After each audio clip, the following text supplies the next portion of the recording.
40 days video, na-spotted ko pala yung mga pinsan ko. Gagawa daw sila ng patagwab para hindi daw sila mahirapan pag umuulan. Todo pukpuk kali nga sila dito. Late na nga daw kasi sila nagumpisa. Lumapit na nga ako sa kanila at nakita ko yung barbell. Sinubukan ko mag-barbell para naman may... Grabe naman, sobrang bilis ng pagbubuhat ko, nabulol-bulol na ako.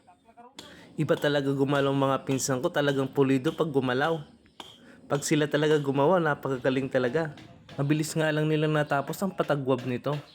Sa mga gusto palang magpagawa dyan, kontakin nyo lang ako at ire-repair ko kayo sa kanila. Quality kasi pag gumawa tong mga to. Basta painumin mo lang sa hapon, okay na. Dumating nga pala tong dalawang pamangkin ko at lasing na naman. Pag-ewang-gewang nga habang naglalakad. Iba din talaga pag may mga bata sa bahay. Nakakawala nga ng pagod at stress pag nakikita mo sila. Wala kang kapaguran tong mga bata to pag andito sila. Lakad dito, lakad doon. Takbo rito, takbo ron. Ayan, lasing na naman tong isa. Muntik nga pala itong napaupo, buti na lang nasaluko. Tumayo nga agad dito at nagtataray manan. Buti na nga lang marami silang nag-aalaga rito pag pupunta sila sa amin.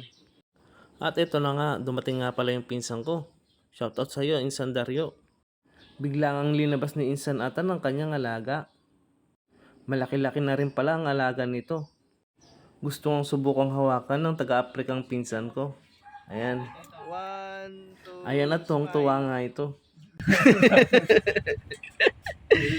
Smile, Gijay. Video. Video tayo ha. 1, 2, 3, go. Siyempre, sinubukan ko Mananabulan tayo, Tan. editero ako. Medyo natatakot nga ako sa sobrang laki nito. Para kasi akong tutuklawin at susubo ako ng buhay. Alam nyo ba na 6 months pa lang ito? Sobrang bilis nga pa lang paglaki nito. At binalik ko na nga to kasi mukhang sasakalin na ako. Pagkatapos nga dun, pupunta ako ng palengke para bumili ng bigas. Magpo 4 kilo nga lang tayo kasi wala na tayong natitirang pera. Pero salamat pa rin sa Panginoon at hindi tayo naubusan ng pambili. At napuprovide pa rin natin ang pangangailangan natin sa araw-araw. Dapat maging wise tayo sa paghawak at paggastos ng ating mga pera.